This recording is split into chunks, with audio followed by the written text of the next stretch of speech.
Բայց բան կա, չէ, ծննդյան մեջ էլ խորհուրդ կա։ Լավ է, երբ որ ուզում ես հիզուր չես աշխարհակել։ Տարեդարձի ինքնանկար հաղորդման շրջանակներում այսօր հյուրընկալվել ենք արձակագիր Սպարտակ Ղարաբաղցյանին։ Բարև ձեզ։ Բարև։ Պարոն Ղարաբաղցյան, ինչ կպատմեք ձեր մասին, որտեղից եք սերում։ Միանգամից հնարավոր չի պատասխանել այդ հարցին, որտեղից ես սերում, անամոտ եթե հայ ես։ Հայերի համար շատ դժվար է միջալուց այս հարցին պատասխան, որովհետև այդ խոր արմատներ ունեցող ժողովրդի մի մասնիկն ես դու եւ այդ արմատից վերընձյուղված, որովհետև այդ արմատը բանն մեջ է եղել, վտանգված է եղել, բայց փառք Տիրոջ արմատը ավելի խորն է եղել, քան սաղարթ։ Հիմա թե որտեղից եմ սերվել, այդ իմ Գերդաստանի արմատներին անդրադառնալով կարող եմ ասել Արցախից ծնունդով չնայած Երևանում եմ ծնվել, բայց իմ արմատները հասնում են Արցախ, Շուշի։ Եվ իմ ազգանունն էլ է երևի հուշում։ Շատերը գիտեն թե ես որպես կեղծ գրական, բայց երևի թե վերևից այդպես են կամեցել, որ եւ ազգանուն ունենամ եւ գրելու շնորհ երկուսն իրար հետ ա եղել։ Ես օրինակ մի դեպք եմ հիշում, երբ որ բոլորը սկզբից բանաստեղծություններ են, չէ՞ գրում։ Իմ առաջի թրթիրները, երբ որ Վահագն Դավթյանին ներկայացրի, ու ասաց այդ Ղարաբաղցիները զինվորականներ են, գեներալներ, ինչ գործ ունես գրականության հետ։ Բանով ասի մյուս կողմս տավուշեցի է արդարալով, որ նոր կողմը տավուշեցի է, նորս կողմը։ Ու ինքը ասաց այդ կարոտն է մարդուն գիր գրականության հետ կապում։ Ես էլ արմատներով ասաց բանից եմ, արաբգիրցի եմ, այդ արաբգիրի կարոտն է ինձ բանաստեղծ դարձրել։ Վահագն Դավթյանի խոսքերը մինչև հիմա հիշում եմ։ Այսինքն արմատների կանչով ապրող մարդը իրավունք չունի գեղարվեստից, գրականությունից, բարությունից դուրս լինի։ Հեսա։ Պատմեք, խնդրեմ, ձեր Գերդաստանի պատմությունը։ Իմ Գերդաստանի պատմությունը ես մի պատմվածքա նման բան ունեմ, գրած Բարևանի աղջկաս ուղղված նամակա, որ ռուսերենի թարգմանության գրքից վերնագիրն է հենց Բարևանին։ Ես ընդեղ իր այդ զրուցելով պատմել եմ մեր ամբողջ գրեթե Գերդաստանի մասին, մենք որտեղից են գալիս, ինչ առավելություններ ունենք, ինչ թեյություններ ունենք։ Ես օրինակ պապ չեմ տեսել, հետո եմ աչքս բացել եմ, իմացել եմ, որ պապս աքսորված է։ Այդ ժամանակ շատ քիչ էին խոսում այդ նման բաների մասին։ Հայրական կողմի մասին։ Ոչ հայրական կողմից, ոչ նոր կողմից, պապ չենք տեսել, իմ սերունդը չի տեսել, որովհետև մեկը իմ ծնվելու օրն հրաժեշտ տվել ես երկրին, մեկն կանչել են Թիֆլիս հարցաքննության ու չի վերադարձել։ Այսքանը գիտենք մենակ։ 1920 թվականի Շուշիի առաջի կոտրածից հետո են իմ պապը կամ իր եղբայրները դուրս եկել Շուշիից, փրկվել, ասել Տավուշ, այն ժամանակ Շամշադինի շրջան Պառավաքար գյուղ։ Մինչև հիմա էլ օրինակ այդ գյուղը մեր տողը Ղարաբաղցունց, որ ասում են, Ղարաբաղից եկածներ, պապս է ձևել գրել է տվել Ղարաբաղցյաններ։ Մեկը Խռովկան ա եղել, ցեղի մեջ պատմում են, ինքը գրվել է Ստեփանյան ազգանունով։ Այսինքն Ստեփանյաններն էլ են մերոնք։ Ստեփանյանները ես հետաքրքիր է, որ միշտ հարցնում եմ, լավ, այդ ազգանունն ես որտեղից, մեծ հորեղբայրս ասում էր, Նելսոնը մեր ցեղից է։ Նելսոն Ստեփանյանն է նկատում էր, հետո ես հասկացա, որ Նելսոն Ստեփանյանն էլ է Շուշիից ծնուտ,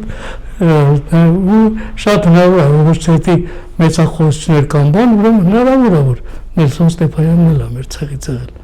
որտեղ բանի Շուշիի ծնունդ է եղել, ուրեմն մենք էլ ենք Շուշիցի, այդ է։ Պարոն Ղարաբաղցյան, որ տարիքից եք ձեզ հիշում։ Մանկության ձեր ամենավառ հուշերից այսօր մեզ կներկայացնեք։ Շատերը կան ասում են 3 տարեկանից ես հիշում եմ, 5 տարեկանից հիշում եմ։ Օրինակ ես երևի թե ես էլ եմ 4-5 տարեկանից հիշում եմ գյուղում մեծ տատի սատենիկ տատի հետ, որտեղ նա շատ եմ կապված եղել, ոնց որ փեշից կարած, որտեղ բոլոր բանը երեխեքը իրանց տատի փեշից բռնած են ոտի կանգնում, իսկ մեր ժամանակ երևի ավելի ընդգծված եղել։ Ես հիշում եմ, որ մինչ եմ ել այդ բույրը ոնց որ հիշեմ, շատ փոքր եմ եղել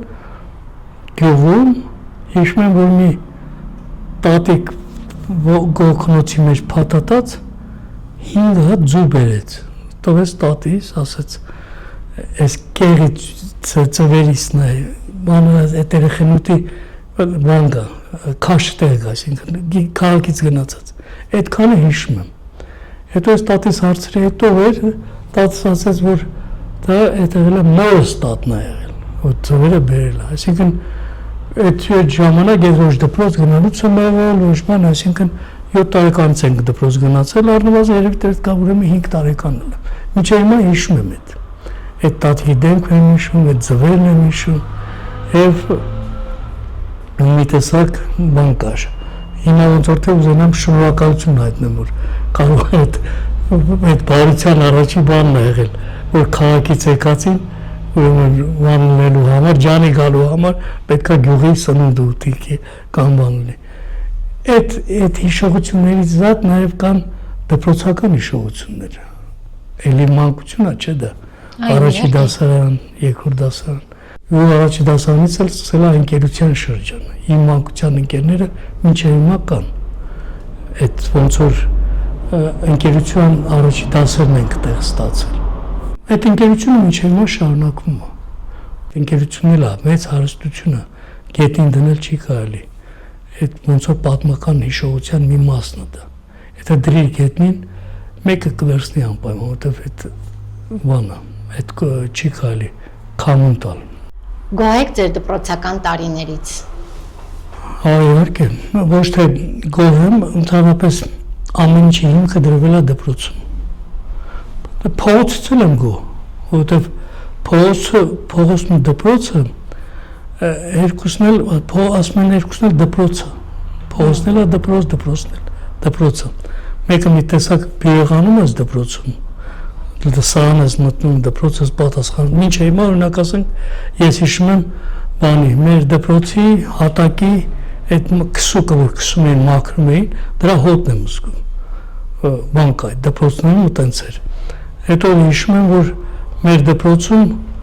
օրինակ միշտ տողանի որ կանգնում էինք, տնօրենը միշտ հարցաշար էր դնում պատմության հետ կապված, օրինակ ասենք նման հարց կար, բանի մատենադարանի առաջ օրինակ արձանները ովքեր են, շատ լավ հիշում եմ, եւ հարց կար հայկական առաջի տպագիրքը որն է, այդ հարցերին որ կպատասխաներ հաջորդ ասենք շաբաթ ինքը մրցանակ էր ստանում ամբողջ մանի դիմաց։ Ու ես մի անգամ այդ ինչի համար այդ հիշեցի, որտեղ հարցերին ես էի պատասխանել։ Անպայման գնացի մատենադարան հարցրի, սարձանները որտեղից ով է դրել ինչը, ով է, ինչը, հետո նաև հարցեր թե հետաքրքրվեցի թե գիրքը առաջի գիրքը երբ է տպագրվել։ Բանից պարզվեց հետո այդ հպարտությունը, այդ ուրախությունը, որ մենք աշխարհում այն ժողովուրդներից ենք, որ արդեն 15-րդ դարում տպագիր գիրք ենք ունեցել։ Առաջ տպագիր գիրքը 1412-ին բանի գյուտներ, որից 50 տարի հետո մենք գիրք ենք տպագրել։ Այսինքն ավելի շատս բանում։ Հիմա չգիտեմ, կա ձեր բաներ այդ դպրոցի տնօրեններ կան, կամ դպրոցներ, որ նման վիկտորինաներ կազմակերպեն, բայց շատ կուզենայի, որ նման մի բան, թեկուզ ժամանակի բանով, մի քիչ ժամանակի շնչով նման բաներ արվեր, որտեղ շատ մեծ ազդեցություն ունի բանի վրա, մարդ ձևավորման վրա։ Մի տարի,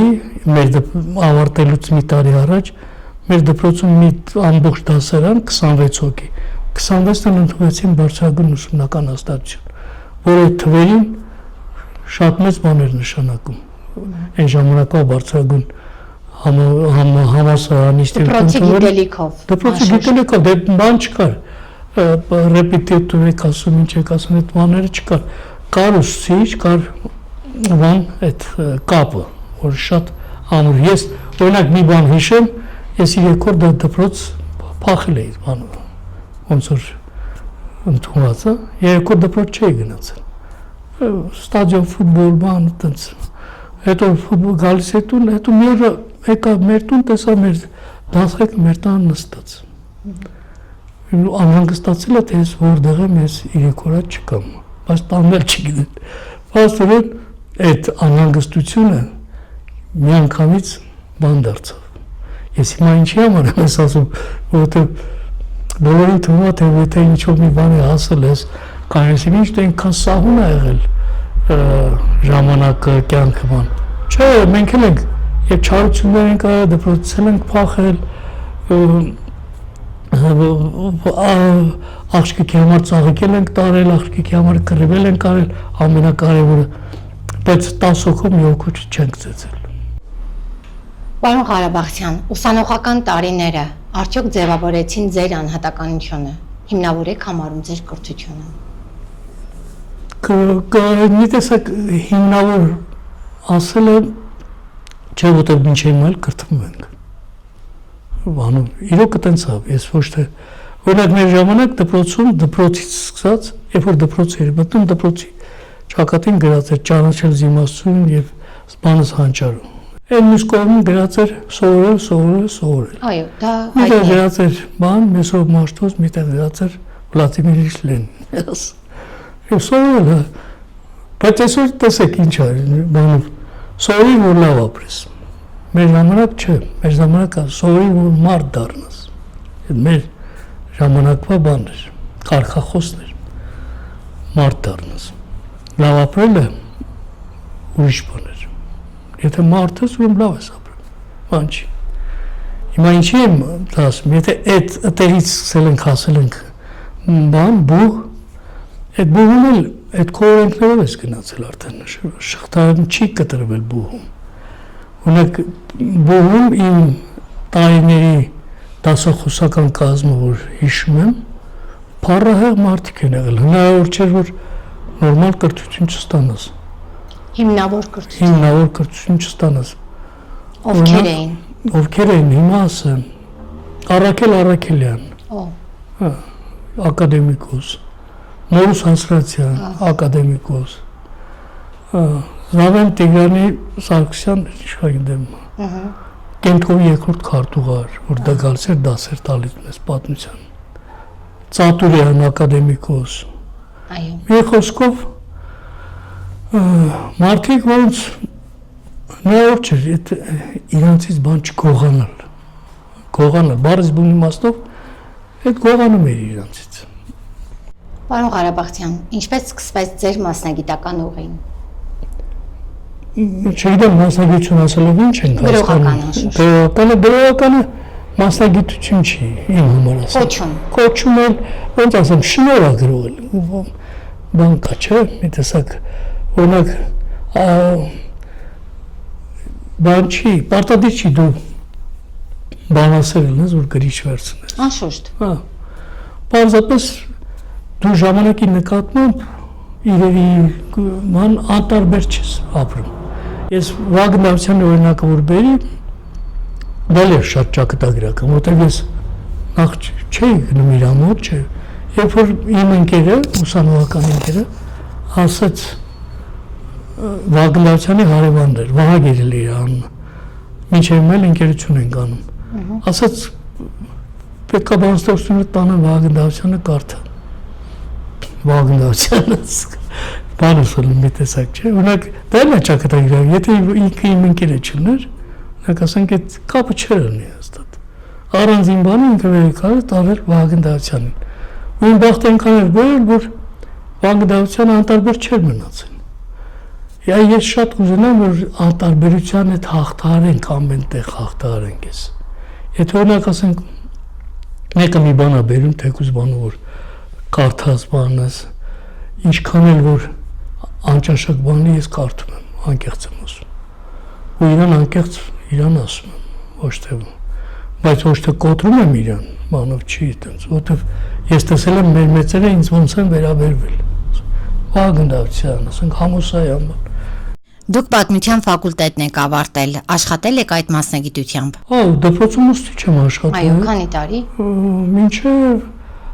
25 տարեկան եմ եղել, որ գնացել եմ բանակ, եկել եմ։ Այսինքն ուսմասվար եմ աշխատել դպրոցում, շրջագյուղերում եմ աշխատել, ու այդ գյուղերի այդ տարիները ինձ շատ բան ա տվել։ Մախ հայ մարդուն ես լավ ճանաչում, գյուղացուն հոտը։ Այո։ Մանկան, քաղաքի հոտը չի, ուրիշ բան է, այնտեղ ուրիշ տեսակ ապրում ընդհանրապես։ Գյուղը այսօր էլ շատ կարևոր բան պետք է դնի։ Գյուղը երկրի պետության ողնաշարն է։ Գյուղում ավանդույթներն են ապրում, իսկ ավանդույթները ամեն ինչի թագավորն է։ Դու ավանդույթը բան չի, սովորական բան չի։ Ավանդույթը թողեցիր, գյուղը դատարկվում է, գյուղերը դատարկվում են։ Այսօր մենք հետո սենց եթե շարունակում ենք մի նոր ողբերգություն ենք ապրելու դատարկող գյուղերի։ Դա առաջի դասարան կա դպրոցներում, որ չի բացվում։ Աշակերտ չունեն, ծնունդներ չկա այդ դպրոցներում։ Բայց ես այդ տարիների երբ որ աշխատել եմ, ես տեսել եմ պինչ ժողովուրդ, հողին կպած, այդքան էլ մոտ չի եղել, որ ասեմ, քաղաքի։ Սևանի գյուղերում եմ աշխատել, Ապարանի գյուղերում եմ աշխատել, հրաշք ժողովուրդ, մանչի, որ արմատներով ես որտեղ ում հանդիպում եմ, որ խոսում ենք, ասում եմ արմատներով որտեղից ես, ասում եմ երևա չէ, ասում եմ ես օրինակ գյուղերում տեսել եմ 15 թվից ցեղասպանություն ապրած մարդկանց, տատերի, պապերի, ընդեղից եկած ամանդույթներով, այդ տարազով, հակուկապով, Գորիսում օրինակ, մինչև վերջերս, մինչև 80 քանի թիվը տարազով տատիկները կային, այդ բանը ներկայացնում էին։ Մեր գյուղերում էլ այդ բաներն եղել։ Այսինքն այդ ավանդույթները պահել են, գյուղը ազգա պահել, ժողովուրդն է պահել դա։ Եվ դրանք մեծ նշանակում բան ունեցել իմ գրական ստեղծագործության վրա։ Ես եթե օրինակ ասենք զգացել ես, ես անուններ չեմ փոխել իմ պատմվածքների բաների մեջ։ Այո։ Որովհետև անունը շատ կարևոր է։ Դու անունը, այդ անունը որ կրում է, դու քո մեջ տապավորվել է, ինքը իր բնավորությունը այդ իր անունի մեջ կա։ Հիմա դու Պողոսին ինչքան ուզում ես Պետրոս ասա, Պողոսը Պետրոս չի դառնում, Պետրոս չի դառնում։ Դե Պողոս անունը, Պողոսը կամ հակառակը։ Դրա համար էլ ես անունները ինձ նախ սկզբից ոնց ասեմ, կաշկանդում էին, երբ որ փոխում էի, բայց երբ որ անունը իր իսկական անունով է դիմում, այդ կաշկանդությունը վերանում էր։ Այսինքն շատ մեծ նշանակություն ուներ,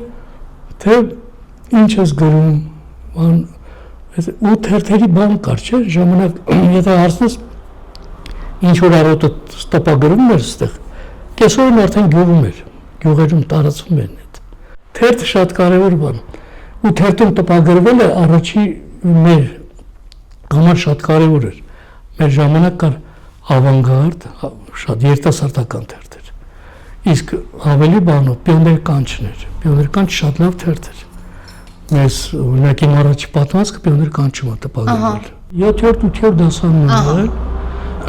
պիոներ կանչում է տպագրվել առաջի ստեղծագործությունից, խորաման գրամանատարը լավ հիշում։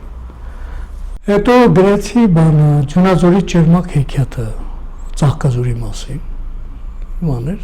սիրուն պատմվածք էր, էլի մանով տպագրվեց պիոներ կանչում։ Հետո Բաքվի մասին, Բաքվի է գնացել, հորեղբորս հետ, լավ հիշում եմ այդ բանը կարդաց ռադիոյով դեկտեմբերի 31-ին նոր տարվա գիշերը Մարատ Հալաջյանը, ռադիոյի ամենատիտղոսավոր բաներից մեկն էր, հաղորդավարներից լավ ձայն ուներ, նրան հայ Լևիտան էին ասում, ձայնը շատ լավն էր, Մարատ Հալաջյան, մի ոտն էլ պատերազմում կորցրել էր, բանով, ու այդ մեծ բան էր, որ Մարատ Հալաջյանը քո ստեղծագործությունը կարդում է, դպրոցական տարիքում էլ։ Այսինքն ամենտեղ մի տեսակ այդ փոքր հաջողությունները ասեն շղթայի վրա շարված ոնց որ իմ կենսագրության ամենաբան կետերը լինեն սրանք։ Բարի։ Պատմության ուսուցիչ էիք։ Պատմության Բանակից հետո Բանակից հետո ընտանիք կազմեցի, ամուսնացանք, հետո գնացի մշակույթի նախարարություն։ Այն ժամանակ մշակույթի նախարարությունը ուներ մեթոդ կենտրոն մանով։ Մեթոդ կենտրոնում աշխատեցի։ Հետո տեղափոխեցին ինձ էլի նորից մշակույթի նախարարություն արդեն ավելի բանով։ Այդ առիթ եղավ 80 թվականին օլիմպիական խաղերին մասնակցեցի պատվիրակության հետ։ Հետո շատ կարևոր էր այդ մշակութային շփումները հանրապետությունների հետ, օրինակ Էստոնիայի հետ, մինչև անգամ ոնց ասեմ, ամենահեռավոր շրջանները, որ հիմա հնարավոր չի գնալ, օրինակ Սախալին, մինչև ասանք, ու այդ երկրի ամբողջ դու զգում էիր, որ այդ ամբողջ երկրի մշակութային դաշտի մեջ դու անհատականություն ես։ Ուր գնում էիր, օրինակ մեր մշակույթը շատ լավ գիտեին։ Մենք այդ ժամանակ անհատականություններ ունեինք։ Բան կար Բաբաջանյան, Արնո Բաբաջանյան, Արամ Խաչատրյան, մշակույթի, սպորտի բնագավառում բանում, եւ նույն մի փոքր երկիր լինելով քո դիմագիծը պահել էիր, կարևոր էր էս։ Հիմա որ շատերին թվում է, թե որ դու այդ ժամանակաշրջան ես բանում, դու հինը գովերքում ես, ընդհանրապես ոչ թե գովերքել, բայց պետք է ճշմարտությունն ասվի, որ դու նաև այդ հոգապահոստը չկորցնես, դա չարհամարես, որովհետև մենք շատ կարևոր բաներ են եղել, որ մյուսները չեն ունեցել, իրոք մյուսները չեն ունեցել, մյուսները չունենալով նախանձը կար մեր նկատմամբ։ Այդ ժամանակ ծնվեց ուր գնում եմ Հայաստան հետսը գիրքը առաջ իմ մանով։ Ու առիթը եղավ դա բանում Վլադիվոստոկում, երբ որ Հովհաննես Թումյան նավ կար, հածանավ կար։ Գնացել էինք ու ասացին, որ կանգնել է բանի, վերանորոգման։ Եվ անպայման ուզեցինք, որ այդ հածանավը տենանք Հովհաննես Թումյան անունը։ Գնացինք, պարզվեց Թումյանի հատորները շարած էր,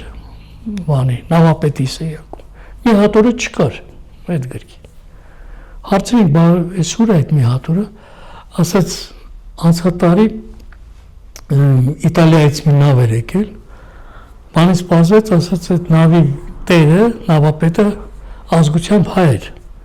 որը մտել է այդ Թումյանի հատորները տեսել է, այդ մի հատորը վերցել է, նվիրել է իրեն,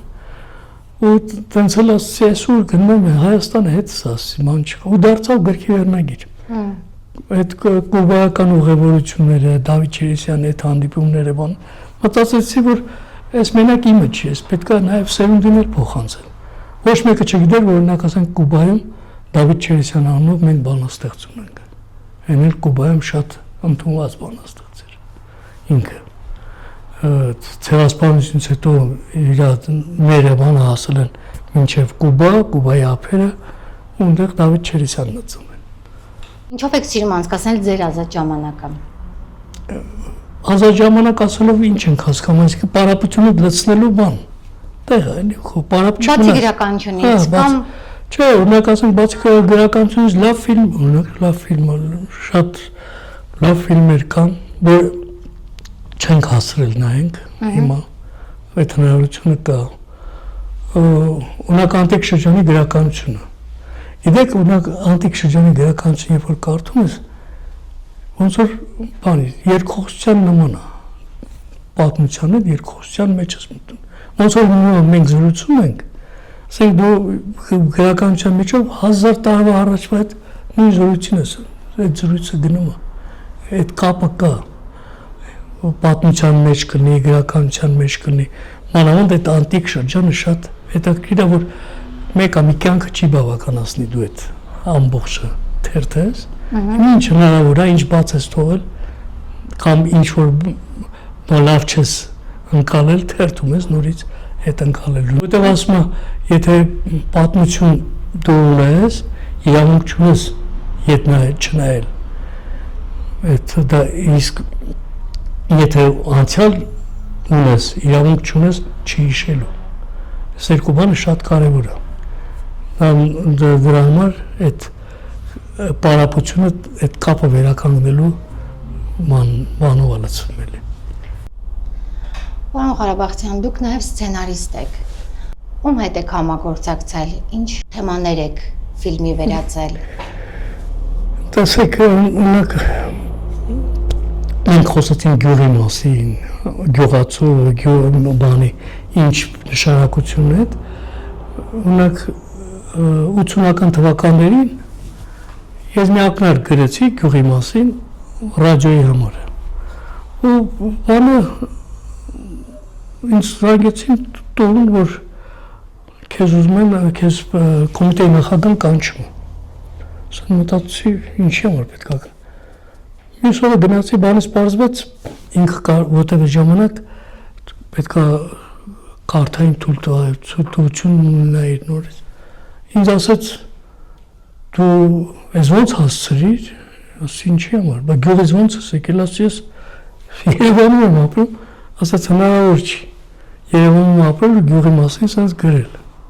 չէ ասի բանը, մեկ էլ էդ Ավիկ Գրիգորիչ Ավիկ Թորոսյանը գլխավոր ռեժիսորն էր, բանով, ասաց այդ անպայման պետք է ֆիլմ դառնա, ես ուզում եմ նկարեմ այդ, մեր գյուղի մասին էր, ու ծննդավայր, տենց շարք կար, այդ մեկը մեր գյուղի մասին էր, գնացինք, նկարահանումները բան եղավ, ու եթե ունակ ասենք նկարահանումները 4-5 օր էր տրվում, մի շաբաթ գնում էր արդեն, որտեղ բան կար, բացվում էր, շերտ բացվում էր, ու լավ հիշում եմ օրինակ այդ շարքը նկարելուց, ինչքան էլ որ կոլորիտային լիներ, միշտ մի բան կար, պետք է անպայման մեջը սոցիալիստական աշխատանքի հերոսի կերպարը լիներ, բանով։ Այո։ Բանից բազված մեր գյուղում կա այդպես մեկը, կինը, աշխատող կինը, գնացին դե աշխատող կինն ինչ պետք է խոսի, աշխատող մարդը դրապես քիչ է խոսում։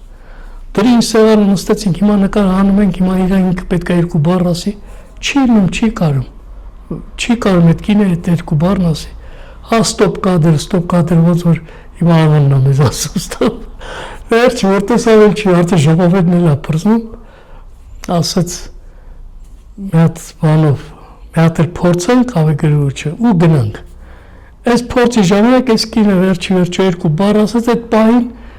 իրանց տանը քաղաքը թռավ սեղանի վրա ու սկսեց ծուղլուղ անել, խառնվեց իրար այդ ամբողջ կադրը, այս մեկ էլ այս Ավիկ Գրիգորիչը այս բանն ասաց, մի տարեք մորթեցեք դրան, այս տղեն, այս սոցիալիստական աշխատանքի հերոսի, ասաց, որ մորթենք, ռավետը դու ես ծաղրած ծուղլուղու կանչի, ժամանակը, մի պատմություն է այդտեղ ծնվեց, ես Գրիգորիչն ասում է, այս ծննդավայր չէ, այս ֆիլմի ռեժիսորն էր, օպերատորը ժամանակ բանն էր, Հարսնացու Հյուսից, օպերատորով էր, նա էր մեր հետ եկել, Ստեփան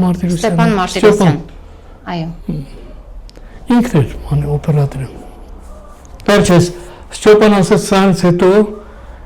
բանի Սպարտակի ինչ սցենար գրի ես եմ օպերատորը, ու իրոք այդպես եղավ, հետո գնացինք դրանց տող Խնձորեսկի մասին նկարեցինք, 3 Խնձորեսկ, էլի ծննդավայր շարքում, այդ թվականներին ընդհանրապես Խնձորեսկի մասին շատ քիչ բան գիտեին, ժողովուրդն էլ չգիտեր, Սպարապետի գերեզման կար, Գորիս կար, ոնց հիմա այնքան բաներ շերտեր է բացում հիշողությանից մեջ, որ հա խոսում է, էլի, առաջ օրինակ ասենք Գորիսում նկարել ենք այն պատշգամբը, որ Անդրանիկը ելույթ ունեցել այդ պատշգամբից, դիմել է ժողովրդին, երբ որ նստում էին նայում էին, որ թույլ տան, թե թույլ չտան, ուրեմն բանարին, որ այդ կադրը հանեք, որտեղից որ Անդրանիկը ելույթ ունեցել, որ նոր թույլատրեն, ասենք այդ բանը, հաղորդումը ֆիլմը եթեր գնա։ Տենց բաներ էլ է եղել։ Հետո Ջուղայի Խաչքարի մասին եղավ ֆիլմ, որ ցուցադրվեց, հետո Սերբերը այդ վանդալիզմ ֆիլմը, որը Արևմտյան Հայաստանի ու Արցախի մշակութային կորստի մասին էր, Սերբերը այդ ֆիլմը վերցրին ստեղից։ Մեկ էլ մի օր Հարություն Խաչատրյան զանգեց, ասաց Ամերիկայում Ջուղայի Խաչքարի ֆիլմը ցուցադրվում է, քեզ էլ հրավիրել են։ Մանարա գնանք, ինքն էլ մաններ։ Հիմա ոնց ասեմ, ախր ոչ նախարարության պետքն էր այդ ժամանակը։ Ոչ բան, ընդհակառակ իրանք ուզում էին կոծկեին այդ բանը։ Նախարարություն նախասած մենք այդքան գումար չունենք բան, քեզ ուղարկելու։ Հետաքրքիր է, որ իմ ընկերոջ մասին պատմեցի, չէ՞, մանկության ընկերս։ Այո։ Զանգեց ասաց, քանի հատ տոմս է պետք ուղարկեմ։ Ես ասա կանեմ եկեք։ Ու ինքը իրոք ման արեց, տոմսերը ուղարկեց։ Գնացինք Սիրակուզայում էր։ Սիրակուզայում այդ տարի ֆիլմերի փառատոն էր։ Հարություն Խաչատրյանը առաջի մրցանակ ստացավ իր բանով, ես խրախուսական մրցանակ ստացա։ Լավ հիշում եմ, երբ որ քննարկում էր Ջուղայի խաչքարից հետո նստած էինք, թարգմանիչներ, ես ու դալիճը նստած ինձ հարցրին, որ թուրքերը շատ լավ ժողովուրդ են, դուք ամեն ինչի համար եք այդ, ասի ֆիլմը թուրքերի բանով չի, ֆիլմը մշակութային ջարդի մասին է, երբ որ Ջուղայի խաչքար, ասաց դուք ես Թուրքիայում եղել եմ, ինձ շատ լավ են ընդունել, ասի դերևի դուք Թուրքիայում չեք եղել, դուք Արևմտյան Հայաստանում եք եղել, մի անգամից բան եղավ, դահլիճը, մեկը հարցրեց, ասաց դուք նավթ ունեք Հայաստան, ասի չէ, ասաց բայց ինչ եք ուզում, Հենց այդպես ուղիղ։ Ուղիղ, նստած էինք անում, մենք աշխարհի համար նավթահոր ենք, եթե դու նավթահոր չես, ուրեմն դու բանուլ ես տվել ամեն ինչ։ Հայ եւ հայեությունը ձեր բնորոշմամբ։ Գերք բանը մենք աշխարհի հնաբնակներից ենք, որպես ժողովուրդ, որպես ազգ, արևի հետ դուրս ենք եկել, արևի հետ էլ մայրամուտ կգնանք, եթե արևը մայր մտնի այդ ժամանակ։ Ու բնական է, որ այդ կենսագրությունը, այդ երկար ճանապարհ անցած ժողովուրդը բնութագրել է շատ դժվար է, մանավանդ երբ որ դու այդ ժողովրդի այդ ազգի մի մասնիկն ես, դու միշտ քո ներսը նայելու այդ հնարավորությունը ունես ու ինքդ շատ մարդկանց հետ քո ներսը նայելով չես կիսվում, դա առաջի բանն է, որովհետև գիտես ինչ, հայ ոչ մի անգամ չի ուզեցել իր թերությունները տենա, պատմությունը հետ է ցույց տալի, որովհետև միշտ բանով են եղել, ինչ որ դրա դիմաց ավելի լավ բաներ կա մի չարիքի դեմ 10 լավ բան, ու միշտ այդ 10 լավ բանը ավելի բանը, բայց այդ մի չարիքը դարել է այդ ողբերգության մի մաս այդ 5000 տարվա այդ ճանապարհ, հիմա որ ասում ենք 5000 տարի, ես հավատում եմ, որ մենք 5000 տարի ճանապարհ ենք անցել, բայց ամեն տարի մի րոպեով ուշացել ենք աշխարհից, պտուտից, դե հաշվեք թե 5000 տարվա մեջ ինչքան տեր ենք մենք բանը ուշացել, հետո հայությունը մի տեսակ բան ունի, չգիտեմ, ինչքանով մենք մեկը անկեղծ ենք զրուցում, անշնորհակալ մի բան կա մեր մեջ, որ Ում հանդեպ, ինքներս մեր հանդեպ։ Ում հանդեպ, ինտելեկտ ունեցող մարդու հանդեպ։ Օրինակ բերեմ, հիմա Բաքվում Ռուբեն Վարդանյան, Երևանում Սամվել Կարապետյան։ Ռուբեն Վարդանը ինտելեկտուալ մանա եւ մեծահարուստ, այս կողմն էլ ինտելեկտուալ եւ մեծահարուստ, այսինքն այս երկուսը շատ քիչ է դրսևորում մեկի մեջ։ Դու ինտելեկտ ու մեծահարուստ մանին չես մի տեսակ արհամարան կա, ատելություն կա, նախանց կա այդ մարդկանց նկատմամբ, երբ որ մյուս ազգերը չունեն այդ բանը նախ։ Մեր գրականության մեջ Դեմիրճյանի հայ մասին այդ նկարագրությունը շատ լավ նկարագրություն է։ Դեմիրճյան ու Սարոյանն էլ ունի հայն ու հայը։ Այսինքն բոլորս էլ մեծ այդ արծված ուզեցել ենք վերլուծենք։ Ինչ բան է հայը։ Դրա համար եմ ասում 5000 տարվա կենսագրություն ունեցողի կենսագրությունը բանանելը շատ դժվար է։ Ու մանավանդ որ դու դրա մասնիկն ես։ Պարոն Ղարաբաղցյան, խնդրում եմ պատմել ձեր ծննդյան օրվա պատմությունը։ Ինչպես է այդ պատմությունը փոխանցվել ձեզ։ Ես մի անգամ մորս հարցրել եմ, Մենք ասում ենք, որ այդ գիշեր լավ անձրև է եկել, հոկտեմբերի 3-ին, օրն էլ չորեքշաբթի է եղել։ Չգիտեմ, ես անձրև առատության նշան է երևի, լավ բան կա։ Բայց մի բանն է վատեղել, որ իմ ծնվելու օրը իմ Ավետ պապը մահացել է, ու մերս չի իմացել։ Դրա նախորդին իմ Ավետ պապը բանի քերուս ու հորս ասել է Նազիկին չբերեք, գիտի որ մանով, այսինքն, հետո բանով, էտ է եղել իմ ծննդյան օրը։ Ձեզ կյանք է փոխանցել։ Հա, մեկը, ես դրա մեջ իմաստ եմ տենում, նաև մեկի շարունակությունը ու պատահական չի, ծնունդներն ու մայրի, շատ, դրա համար բանը Մուշեղ իշխանը լավ բան ունի, չէ։ Մահնից ճամփով, կյանքից ճամփով, երկուսն էլ նույն ճանապարհով գնում են, այդ բան կա։ Իսկ ձեր ծննդի մասին պատմվածք ունեք։ Ես մի հատ բանաստեղծության նման մի բան ունեի, որ սենց էր, որ մի օր պապս կբարձանա հողից, մի օր տատս կբարձանա հողից ու ես մի գիշեր կգամ ես աշխարհ, էլի, սենց հորս մի տխուր մանկություն, ոտաբոբիկ մանկություն կմնա, որտեղ իրոք տենց ա եղել 30-ական թվականներին, բանի մեջ ա եղել,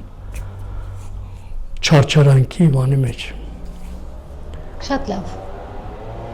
Պարոն Ղարաբաղցյան, սիրում եք ձեր տարեդարձը, ձեր տարեդարձներից ամենահիշարժան օրվա պատմությունը, կուզեինք այսօր լսել։ Իմ տարեդարձի ամենահիշարժան պատմությունը, երբ որ 17 տարեկանում մի հատ գիրք ստացա նվեր, ժամանակակից Թուրքիա, այն ժամանակ դժվար է չարում, ունեմ այդ, ու հետաքրքիր էր առաջի բանով, թե Թուրքիայում ինչքան հայ է ապրում, ու հետաքրքիր է, որ 17 տարեկանից մինչև հիմա, միշտ նայում եմ, Թուրքիայում նույն քանակի հայությունն է ցույց տալի, 60,000, այսինքն բան կա էլի այդտեղ։ Իմ ծննդյան ամենանշանավոր, իմ համար ամենաբանն է, որ հիմա թորներս ավելի շատ են սպասում դրան, որ կան բան այդ տորթի մոմ փչեն, բայց բան կա, չէ, ծննդյան մեջ էլ խորհուրդ կա, եթե բան կա, մի տեսակ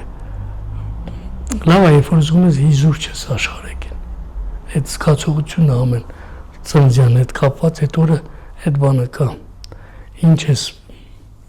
թողելու, ինչ ես անելու, որտեվ ոչ մեկը չգիտի, թե հաջորդ ծնունդը ինչի կտանի քեզ, որտեվ բան կար, իմ ծննդյան օրերը ունակ լավ հիշում եմ Հալեպում անցկացրած ծննդյան օրերը, մի ծննդյան օրը դիմավորել եմ Տերզուրում, այդ բանով, հետաքրքիր է, ուզենք լսել։ Բան կար, ոչ թե հետաքրքիր էր, մի տեսակ խորհուրդ էլ կար դրա մեջ։ Տերզորում երբ որ էլի իմ սցենարով ֆիլմ էինք նկարում, բան կար, անապատի չլրող արձագանքները։ Այդ ֆիլմի սցենարը ես էի գրել, այդ ժամանակ այդ Տերզորը իմ համար դառավ բան, արաբացած այդ գյուղերը, հայ բոլորը ում հարցնում էիր, տատներ հայ, պապներ հայ, կամ բանով եկել են, բոլորը արաբացել են։ Իմ ծննդյան օրը նաև եղել եմ բանում, Պետերբուրգում եմ եղել այն բանի ժամանակ։ Այդ տարի գնացել էի, որ սովոր է, թուրքական բաժնում։ Բանից պարզվեց, որ այդ տեղերը հատկացվել է բանին, Միջինասիական Հանրապետություններին ու Ադրբեջանին, նախորոք։ Բայց այնուամենայնիվ ուզում ենք լսել Պետերբուրգում ինչպես անցկացրեցիք ձեր տարեդարձը։ Լենինգրադում հատուկ նշեցիք, որ Կովկաս ռեստորան կար, բանում Նևսկի պրոսպեկտի վրա էր, բանով իշնում էր, գնացինք այդտեղ Կովկասյան այդ բանով, դեն ժամանակ բանի նարինջի պակաս կար, բան կար, բայց այդտեղ բերում էին ռեստորանում նարինջ կար, բանան կար, անանաս կար, այդ խորհրդային տարիներին այդ պակաս էր, այո, իսկապես։ Ոչ թե պակաս էր, այդ դեֆիցիտ էր, ընդհանրապես բան չկար։ Ու ասենք Լենինգրադից եկող անպայման հետը 1-2 կիլո պետք է ցիտրուս բերեր կամ։ Այդ է իր բանը, իր հետաքրքրություն ուներ։ Ռեստորանում ինչպես անցկացրեցիք այդ ժամանակ, ինչպես էին անցկացրել։ Այ որ ասում եմ մանկության ընկերների հետ իրանց հետ եմ եղել։ Իրենք ինչ գործ ունեին այնտեղ։ Իրանք միանգ ուր գնում էին միասին էր։ Այդ էր ընկերությունը։ Հա, բայց նաև հնարավորություն պետք է լիներ, ժամանակ պետք է լիներ։ Չէ, հնարավորություն հիմա մի հատ անկեղծանեմ, բացեմ այդ հնարավորությունը մեր ընկերներից Վարուժան ուներ։ Այդ իրանք 47-ի եկածներ էին, Բեյրութից էին եկել։ Ունեին ամեն ինչ, ու ինքը չէր խնայում ընկերության հետ։ Ես լավ հիշում եմ իմ ծննդյան օրերին, ինքը երբ որ ապարանում էի աշխատում, հոկտեմբերի 3-ին, վեր եկնում մեքենայով գալի, հասնում էր բան, ապարան, այնպես ընկերությունից հետ։ Որտեղ հոկտեմբերի 3-ը նա Եսենի ծննդյան օրն է։ Ես որ դպրոցում էի աշխատում, իսկ Եսենին նվիրված երեկո էինք անում բանով։ Ու ինքը գալիս էր գյուղ մասնակցելու այդ համ այդ երեկոյին, համ հետո գնում էինք այդ ծննդյան օրը նշելու։ Պարոն Ղարաբաղցյան, ինչ է կարծում, ինչ հետ կթողնեք հայ գրականության պատմության մեջ։ Հետաքրքիր, մենք զրույցի մեջ մի տեսակ նշեցինք, չէ՞ որ 5000 տարվա ճանապարհ ենք անցել։ Այսինքն 5000 տարվա ճանապարհ անցած ժողովրդի մշակույթի, գրականության մեջ մի փոքր թեկուզ հետ թողնել շատ մեծ բան է, մեծ պատասխանատվություն։ Ես չգիտեմ ինչքանով համարձակություն կունենամ ես մեծ մշակույթի, գրականության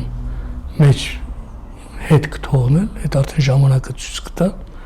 բայց մի բանով վստահ եմ, որ այդ մեծ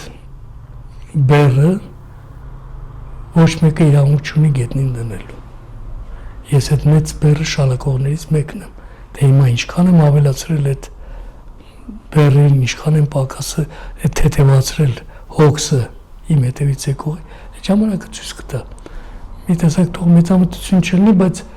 հայ գրականության մեջ, հայ արվեստի մեջ ինչ-որ բան ասելը շատ դժվար է։ Մեծ պատասխանատվություն է այդ։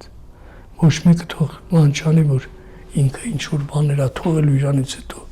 Չէ, որտեղ մեզանից առաջ այնքան մեծեր են եղել, այնքան մեծ բան են թողել, որ ընդհանրապես մեր թողածն ինչ է դրա դիմաց։ Կամ իրավունք ունենք այդ մեծ անդաստանի մեջ ինչ-որ չգիտեմ, բարձենալ, թե մենք պետք է բան։ Պարզապես մենք մեր ես իմ համեստ ներդրումն եմ ունեցել, ուրիշ ոչ բան։ Մեր գյուղը նման է երկնքից կախ քարե կողովի, որտեղից ամեն առավոտ ծագում էր արևը, վեր բարձանում, երկինք, հետո ամեն իրիկուն հոգնած, հենց որի պես իջնում կարեան կողմի մեջ նիրհելու։ Այդ օրը մեր գյուղի պարավաքարի գլխին սև մոտ ամպեր էին կուտակվել։ Թուղթ մրթնած առավոտ էր։ Անբացատրելի տխրություն էր իջել մակական հոգուս ու սատանիկ տատիս փեշից քաշելով հարցրել եմ. Արևը ուր է տատ, թուրքը գողացավ, իմ հարցին սատանիկ տատս մի պահ շփոթվել է, հետո պատասխանել. Թուրքն ում շունն է, որ արև գողանա։ Արևն այդ օրը սատանիկի ասելով քնով էր ընկել։